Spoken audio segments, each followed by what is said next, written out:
Ok, vamos a resolver este mecanismo combinado trabajando con las aceleraciones. Si se dan cuenta, es un mecanismo combinado conectado en serie. Es un mecanismo constituido por un mecanismo de 4 eslabones más una biela y una corredera. Nos dan los datos de cada uno de los elementos. Se dan cuenta que cada uno tiene marcados sus ángulos. El dato de entrada en lo que es la manivela número 2, tanto de velocidad como de aceleración. Nos piden determinar lo que es la velocidad del punto F y la velocidad del punto E. La velocidad del punto F es de esta corredera de salida número 6 y la aceleración de E es esta vértice de lo que es la placa del acoplador número 3. Comenzamos a determinar la velocidad del punto B en función de la velocidad angular por el radio. Nuevamente, la velocidad angular se las estoy dando en revoluciones por minuto. Multiplicamos por este factor para convertir en radianes sobre segundo y después multiplicamos por el radio. Obtenemos la magnitud de ese vector velocidad de B. Físicamente es un vector que sale perpendicular al elemento 2.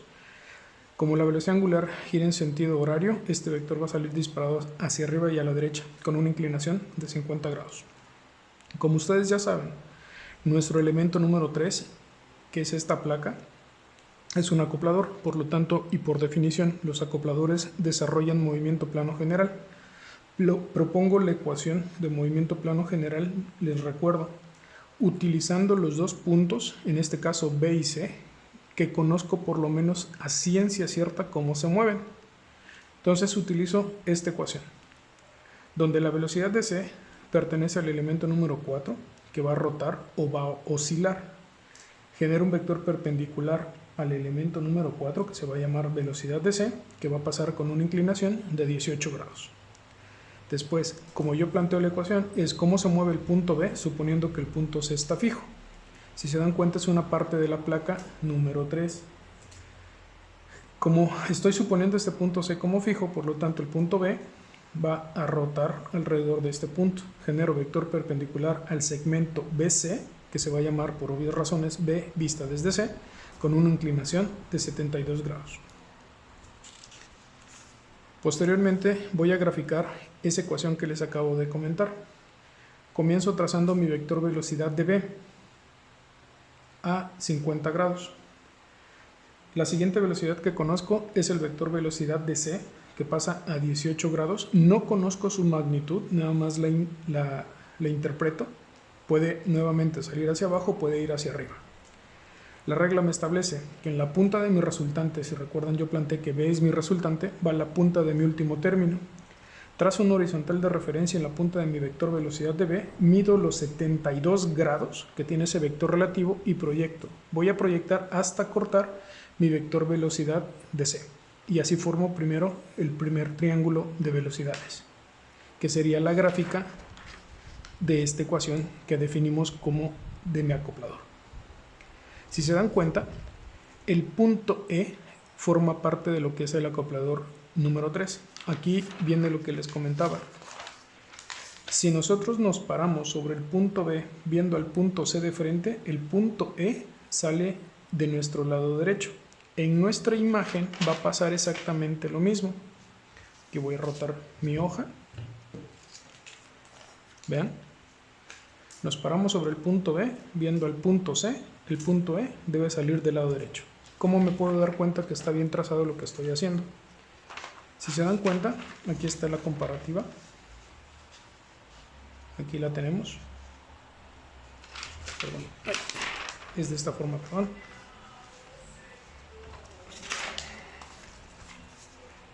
El punto B, punto B, punto C, punto C. El punto E queda dentro. Aquí les indico los ángulos internos de la placa, que son 22 grados en ambos. Por lo tanto, coloco mi transportador sobre mi vector relativo, que es B vista desde C, y mido 22 grados. Cambio de centro, ahora me voy sobre el punto C y nuevamente mido los 22 grados y proyecto. Regreso a mi triángulo. Donde estas líneas punteadas se intersectan, ahí aparece nuestro punto E. Genero un vector nada más desde el origen al punto E, al cual voy a llamar velocidad de E. Regreso a mi ecuación.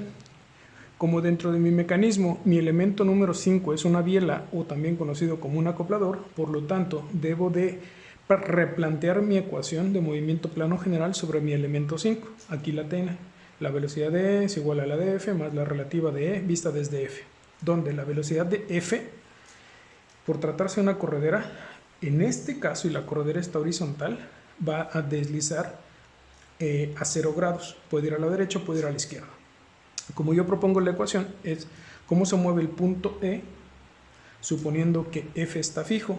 Si se dan cuenta, es el elemento número 5. Por lo tanto, este punto E va a rotar, genera un vector perpendicular al elemento 5, que puede ir hacia arriba o puede ir hacia abajo, que se llama velocidad de E vista desde F. Este vector tiene una inclinación de 76 grados. Regreso a mi gráfica, recordándoles, como el vector BF es un vector absoluto y es una corredera que desliza, sobre esta línea horizontal va a correr mi vector BF. Aquí nuevamente, si se dan cuenta, aquí aparece una horizontal. Ese horizontal nada más es de referencia para que yo mida o midamos lo que son los 76 grados. Los 76 grados son de la horizontal hacia donde pasa mi vector. Punta de la resultante con la punta de mi último término. Este vectorcito, que se llama E visto desde F, va a cortar a mi velocidad de F. Y así defino mi siguiente triángulo de velocidades. Aquí ya nada más restó medir cada uno de mis vectores, como se pueden dar cuenta.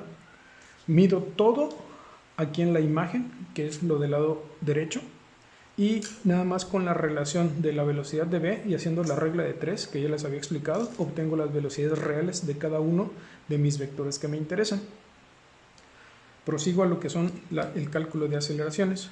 Aquí, como les comentaba, comienzo por partes.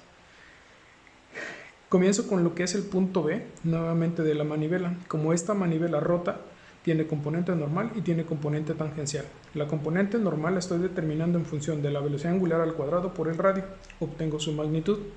La componente tangencial la dejo expresada en función de la aceleración angular y del radio, obteniendo su magnitud. Físicamente, este es mi elemento número 2 o la manivela número 2. Aquí recordándoles, el punto A es un punto fijo o el eje de rotación de la manivela. Por lo tanto, la aceleración de B normal va dirigida hacia el punto A.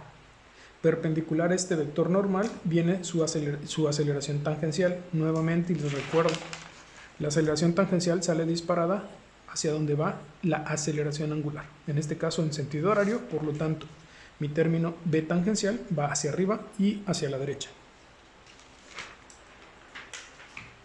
Replanteo mi ecuación o planteo mi ecuación sobre nuevamente el acoplador. La aceleración de B es igual a la de C más la relativa B vista desde C. El punto C pertenece a nuestro balancín número 4. Como el balancín oscila o rota en su defecto, va a tener una componente normal y una componente tangencial. La componente normal de C la estoy calculando en función de la velocidad de C al cuadrado entre el radio. Obtengo su magnitud. La aceleración tangencial no la puedo calcular, nada más dejo expresada la ecuación que podemos utilizar o podemos utilizar. De este lado, físicamente les estoy trazando los vectores. Este vendría siendo nuestro elemento número 4, el punto D, que es el punto pivote o punto fijo de lo que es nuestro balancín. Este es el punto C. Como no conozco la tangencial, nada más la dejo representada, que puede ir hacia arriba o puede ir hacia abajo. El término normal, si recuerdan, va dirigida hacia el eje de rotación. Continuamos con el término relativo. La aceleración de B vista desde C, estoy suponiendo un punto fijo, por lo tanto tengo componente normal y componente tangencial. La componente normal la estoy obteniendo en función de la velocidad relativa B vista desde C entre el radio, obteniendo su magnitud. Nuevamente, la aceleración tangencial no la conozco, por lo tanto nada más expreso la ecuación que voy a utilizar. Este es nuestro elemento número 3 o nuestro acoplador número 3. Como estoy suponiendo este punto fijo, genero un vector perpendicular al segmento BC, que va a ser la aceleración de B vista desde C tangencial. Y tengan cuidado, así como yo estoy proponiendo que el punto C es fijo, la aceleración de B vista desde C normal entraría al punto C. Esta ecuación que les estoy encerrando aquí es la que voy a graficar siguiendo esta secuencia. Ya conozco la aceleración de B normal, ya conozco la aceleración de B tangencial. Entre normales y tangenciales, recuerdan, hay 90 grados. En este caso, después de la igualdad me conviene trazar la aceleración de C normal. ¿Por qué razón? Porque ya la conozco. 90 grados o a 90 grados de esta componente normal viene su tangencial. Hasta aquí puedo graficar. Como ya no puedo o ya no tengo referencia para seguir graficando de manera secuencial, ahora aplico que en la punta de mi resultante, que es B, va la punta de mi último término, lo que les comentaba. Si conozco en su totalidad mi resultante, mando un término conocido al final, que en este caso es la normal relativa B vista desde C normal. Punta de resultante con punta del último término. A 90 grados de este término normal relativo viene su componente tangencial. Esta componente tangencial debe de intersectar a la componente de C tangencial. Vean, aquí lo que les explicaba. Comienzo trazando la aceleración de B normal. Este vector tiene 40 grados. Su magnitud es de 8.2 porque yo estoy proponiendo mi escala de aceleraciones. A 90 grados, como les comentaba, viene el término tangencial de B. Acá está. Nuevamente voy a representar la aceleración de B resultante con mi lápiz. Es esta. Esta sería la resultante que generalmente yo les decía que la trazo con línea punteada.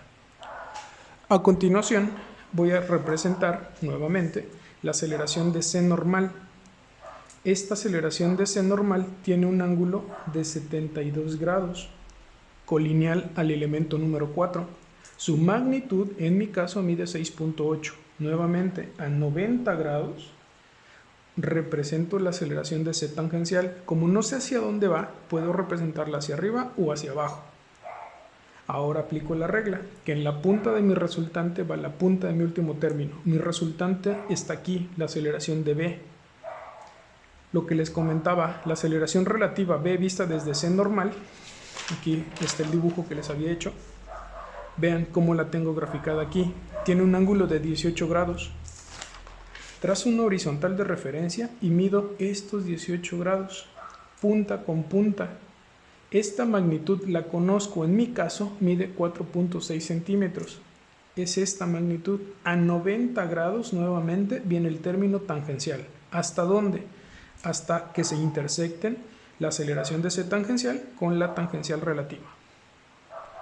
Ese es mi primer polígono de aceleraciones. Aquí trazo la aceleración relativa resultante de B vista desde C resultante. Aquí se los pinté. Es esta línea punteada. Nuevamente, y lo que les comentaba, vean.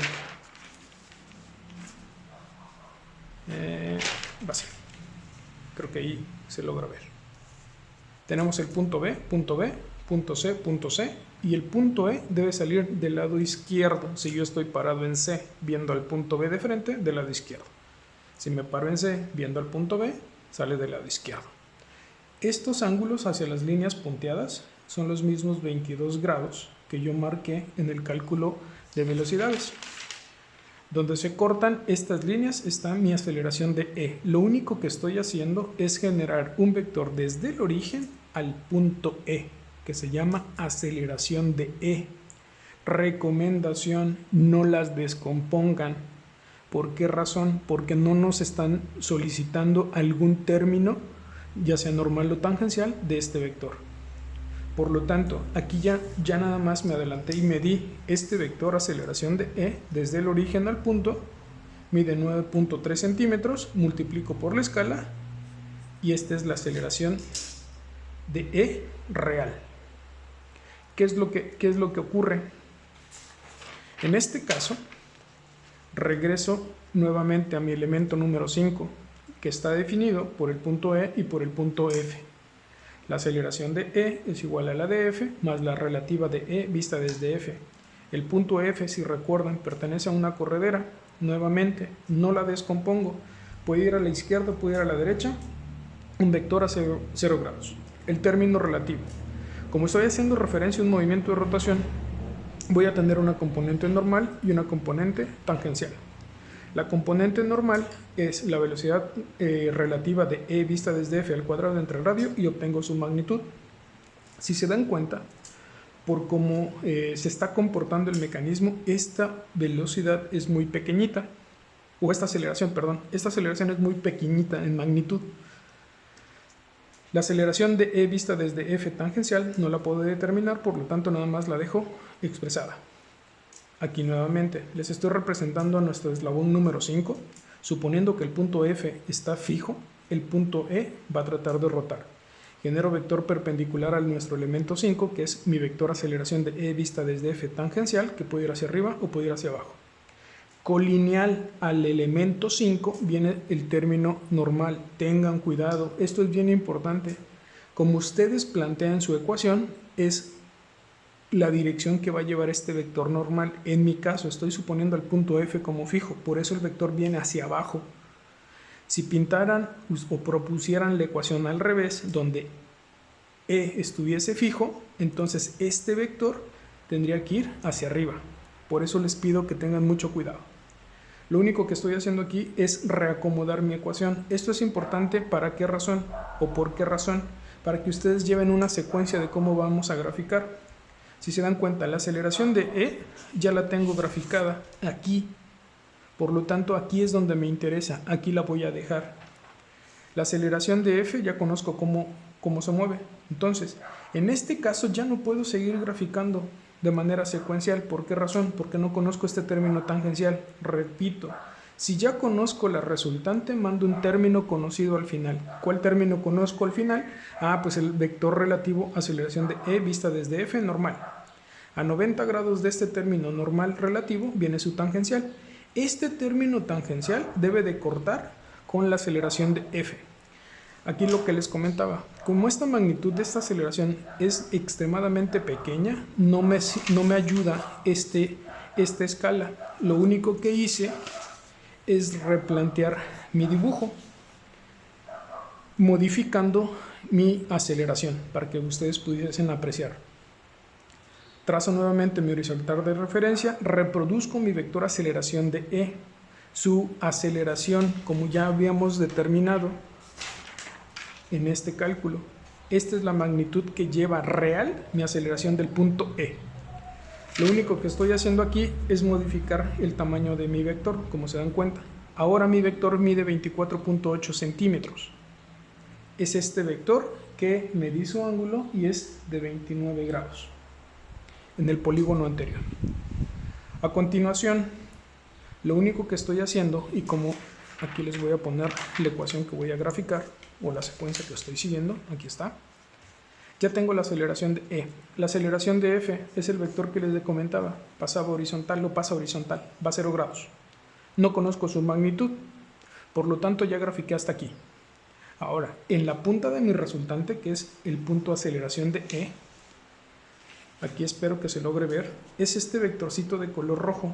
En mi caso, mide 2 milímetros, es muy pequeñito, por eso se los pinté en color rojo. Esta inclinación es de 14 grados. Marco mi vector con esos 14 grados, que es un vector muy chiquitito, a 90 grados, de hecho viene colineal sobre esta línea, que se las voy a dejar representada, no pasa nada. A 90 grados viene su término tangencial. Aquí, si se dan cuenta, el término tangencial está cortando con mi aceleración de F, que es el vector horizontal. Lo único que hice a continuación, que fue, pues medí mi vector desde el origen hasta este punto, que vendría siendo nuestro punto F. Mi punto E se mantiene aquí. ¿Estamos? Entonces, nada más medí este vector y multipliqué por mi nueva escala, que fue de 15. Por lo tanto, aquí en mi dibujo, o en mi polígono de aceleraciones, me midió 24.4 centímetros. Por la escala de aceleraciones que yo estoy ocupando, esta es la magnitud que lleva la aceleración del punto F o la corredera de salida.